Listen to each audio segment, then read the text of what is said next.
Walang ginikilingan, walang pinoprotektahan, walang kasinungalingan, serbisyong totoo lang.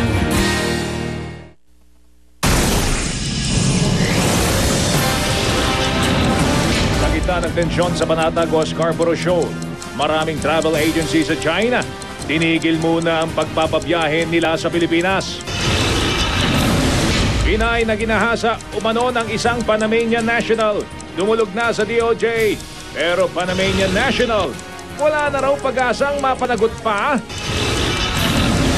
Isa sa tatlong nakaligtas sa nasunog na gusali sa Butuan. Ikinwento ang mapait na dinanas. Gusali, wala palang Fire Safety Inspection Certificate. Programa ng tatlong kapatid ni Montulfo, sinuspindi ng MTRCB kasunod ng mistulang pagbabanta laban kina Raymar Santiago at Claudine Barreto. Pero TV5, pinag-aaralang kasuhan ang MTRCB. Lalaking wanted sa kasong pagnanakaw ng hostage ng mag-ama sa Pasig. Dating Pangulong Joseph Estrada nagparehistro na bilang botante sa Maynila para sa pagkandidatong alkalde. Mayor Lim na binansagang si Dirty Harry. May mensahe kay Asyong Salonga. Welcome to Manila. Good luck. Ritual sa India, mga sanggol, inihahagis mula sa taas ng templo at sinasapo gamit ang tela. Grace Lee, nagsalita sa gitna ng mga bali-balitang nagkakalabuan na umano sila ni Pangulong Aquino. At ang Los Angeles premiere ng pelikulang The Road, mga kapusong bituin. Bumida sa red carpet, pati si Manny Pacquiao. Todo suporta!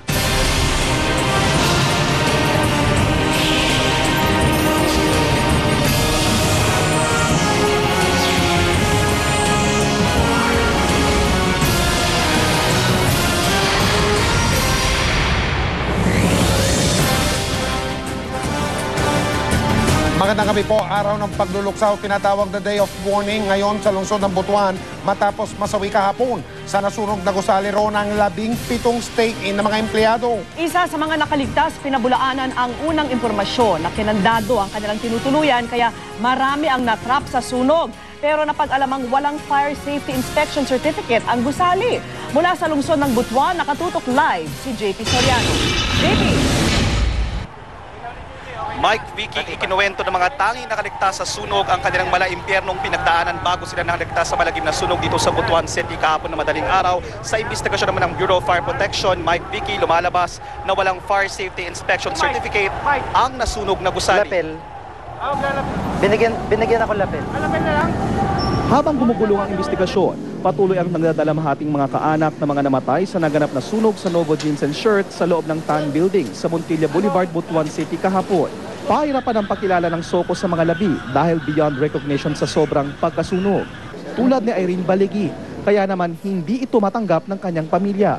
Birthday pa naman din daw kahapon ng panganay na anak na si Irene. Mabuti siyang anak, matulungin. Pero siya ang nagpaaral sa kapatid niyang babae, yung college, third year college na rong June. Siya ang nagpaaral. Sabi niya, kahit daw mahirap, basta makatapos na ng pag-aaral.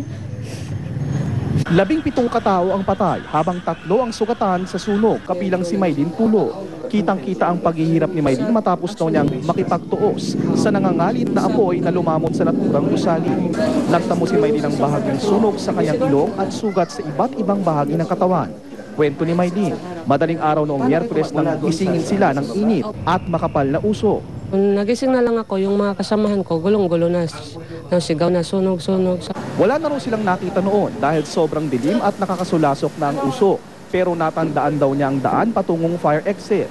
Napakapit daw kay Maylin ang dalawa niyang kasamahang sina Vicky Velez at Grace Canoy na pawang mga nakaligtas din. Tumakbo na lang kami doon sa second floor. Actually, kwarto yun ng manager namin na may fire exit din doon. Kaya, tsaka yung hagdanan, hindi ko man mababa. Tumalo na lang kami. Yung isa po, pinanggit pa yung pangalan ko, tulungan mo ako. Pero kaso lang, hindi ko siya maabot. Hindi ko siya nakita kasi sobrang dilim na talaga, tsaka mauso. Pinabulaanan naman ni Maylin na kinakandaduhan sila ng may-ari ng gusali. Ang nakakandado raw ay ang entrance sa tindahan.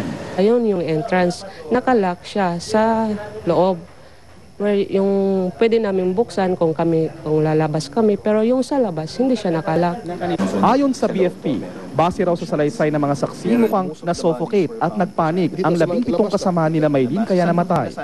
Lumabas din daw sa investigasyon na 10 empleyado lang daw pala talaga ang matagal lang natutulog sa gusali.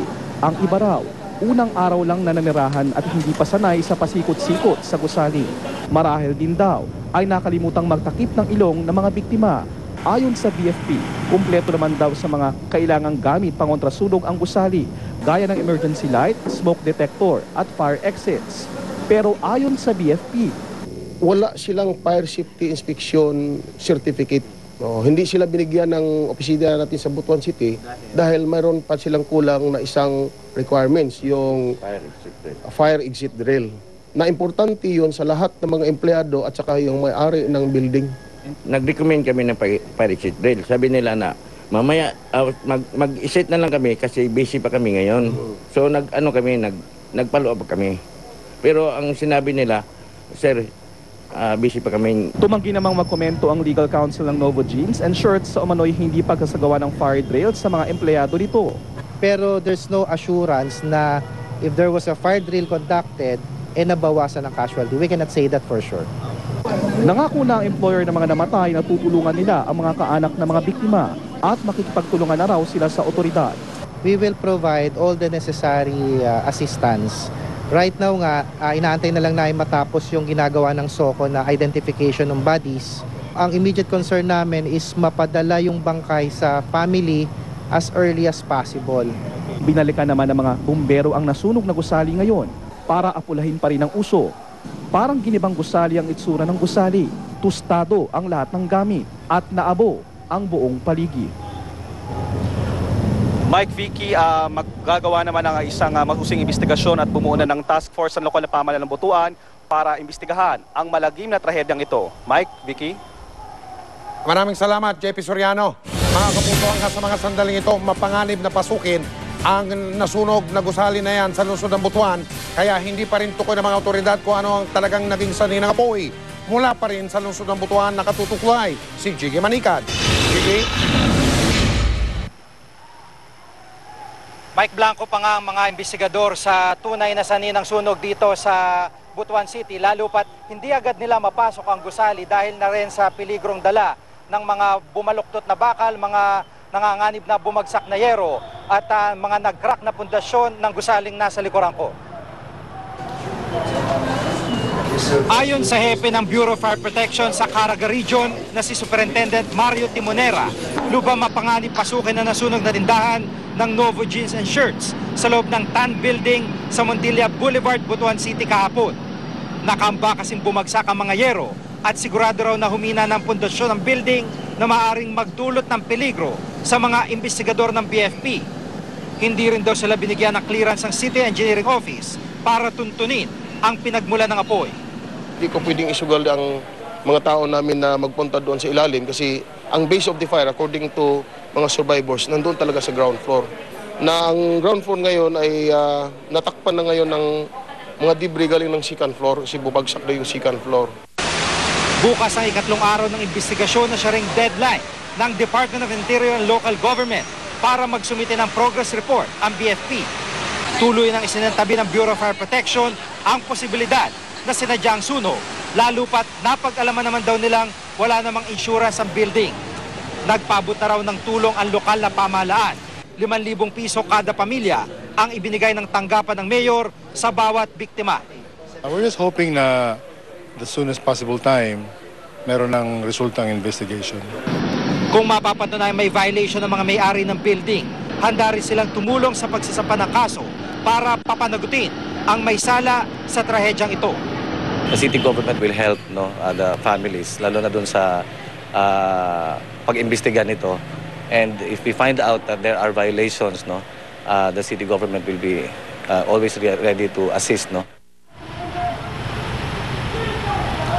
May kayo pa kay Senior Superintendent Timonera ng Bureau of Fire Protection, isang team mula sa National BFP ang nakatakdang dumating dito para silang manguna sa isasagawang investigasyon sa tunay na pinagmulan ng sunog dito sa Butuan City. Mike? Jiggy, malinaw na tutulong yung pamahalaan lungsod ng Butuan doon sa mga pamilya ng mga nasawi. Anong balita naman doon sa tulong na magagaling doon sa may-ari nung kumpanya na yan kung saan empleyado yung mga namatay? Jiggy?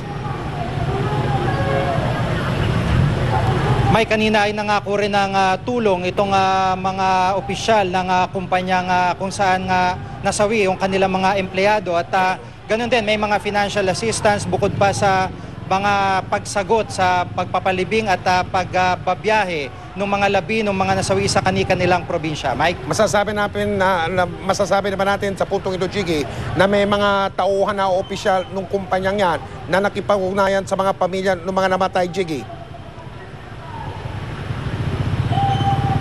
Meron, Mike, dahil katunayan itong mga kamag-anak ng mga nasawi ay meron silang tent dito halos katabi lamang ng nasunog na building pero sa mas ligtas na lugar na at kanina nga pinupuntahan sila hindi lang ng mga representatives ng kumpanya bukod din sa mga tauhan ng lokal na pamahalaan para nga makipag-coordinate kaugnay ng maitutulong nila sa mga kaanak ng mga naging biktima. Mike? Maraming salamat, Jiggy Manicad. At sa ibang balita, hindi na maaring litisin ang Panamanian National na inakusahang nanggahasa sa isang Pinay at hindi rin siya pwedeng habulin sakaling lumabas ng Pilipinas. Ayon sa Department of Justice, bunsod ito ng pagkakaroon ng diplomatic immunity ni Eric Shix. Kaya ang biktimang si Pamela, labis ang pagkadismaya. Nakatutok si Marisol Abduraman.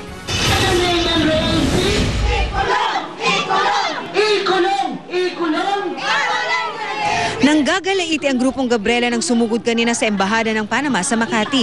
Hustisya ang sigaw nila para kay Pamela, ang 19 anyos na nagreklamong ginahasa raw ni Eric Shix na isang technical officer ng Panamanian Maritime Authority.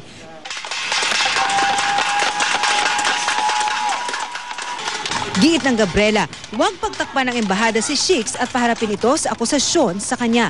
Pinay gumawa ng krimen sa ating bayan, ginahasa nila ang ating isang kababayan, tapos sasabihin nila sa atin, may immunity kami, pribilehyo rin namin na hindi parusahan sa karumal-dumal na krimen na ginawa namin. Walang bumabang opisyal ng embahada, hindi rin pinayagan ng GMA News na makapasok sa loob ng gusali. Ang instruction ko sabi, katulad nung napag-usapan natin, na wala pa daw sila sa panahon para magbigay ng ng statement. Kaya sa Department of Justice, dumiretso ang Gabriela kasama ang biktimang si Pamela at ang abogado nito. Nagkipagpulong sila kay Justice Secretary Lela de Lima pero masamang balita ang tinanggap nila. Matapos daw pag-aralan ng Vienna Convention on Diplomatic Relations, nalaman nilang hindi na maaaring litisin si Shix dahil sa diplomatic immunity nito. Ang Vienna Convention ay isang international treaty kung saan nakasaad ang mga privileges ng isang nasa diplomatic mission sa ibang bansa. We can't do anything about it. That's international law. It's clear in the provisions of the Vienna Convention na applicable ang immunity even to the members of administrative and technical staff. Ang masakit pa, wala na rin daw magagawa ang Pilipinas kung lalabas ng bansa si Shix. Anytime pwede makaalis yan. I cannot issue anything. I cannot issue even lookout bulletin order because nga meron ng certification. It's very distressing news.